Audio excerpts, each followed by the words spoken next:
I'd like to share with you what has been the most important part of this work that I've been sharing for many, many years, since I have been talking about sharing, offering trainings in NVC. I want to sort of set a context for the material I'm going to be sharing with you today. And part of that context is the perspective that I have over many years of experiencing, integrating, learning, and teaching NVC is the clarity that's come to me around the dimensions of this work. And there is the inner dimension, and then there's the dimension that we could call outer, or the relationship dimension. And what I have found many years ago is that in the development of the skills, the basic skills and the consciousness of applying the process of nonviolent communication, is that often people found difficulty in maintaining a kind of inner connection, particularly when stimulated and triggered and having the reactive mind triggered and not being able to have access to the inner skills and the consciousness. And so that inability to have access was always something that I was curious about, really wanting to understand that there has been a certain development of skill and consciousness, and people could apply these skills and their consciousness in certain areas, but not in other areas. And I was curious about that.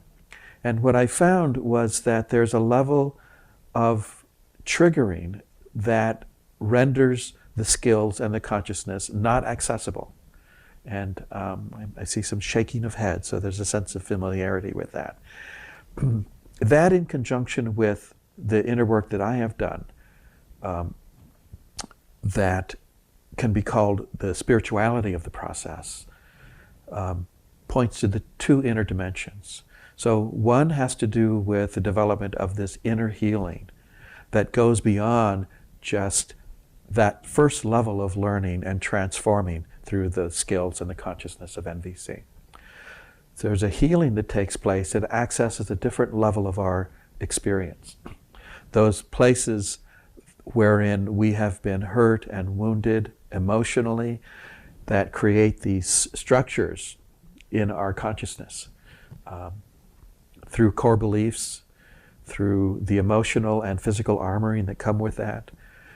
So those unconscious structures, I think, go to a level that is fairly deep, and when it gets re-stimulated in life, it renders the skills and the consciousness that we've learned not accessible.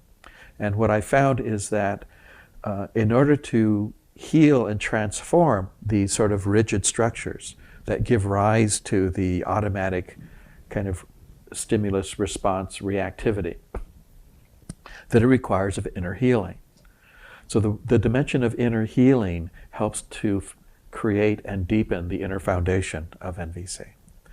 Then the pathway of spirituality, in a very broad sort of manner, requires a development of the consciousness of the heart and how that lives in us. And I came to that many years ago with what I've called the beauty of the needs. So the heart of the NVC process is the needs and the needs consciousness. And so there's a way to access the needs in a way that has a quality of fullness to it, an energetic, so that it's a life-serving quality of needs.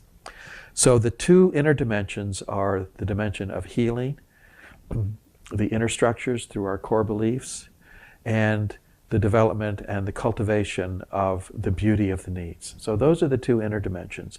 Then the outer dimension is the relationship dimension of how we bring that consciousness into our relationships. Particularly if we can do it from the energy of the fullness and the beauty of our needs, rather than the sense of the lack or the deficiency. And I'm going to bring those distinctions up a little bit later.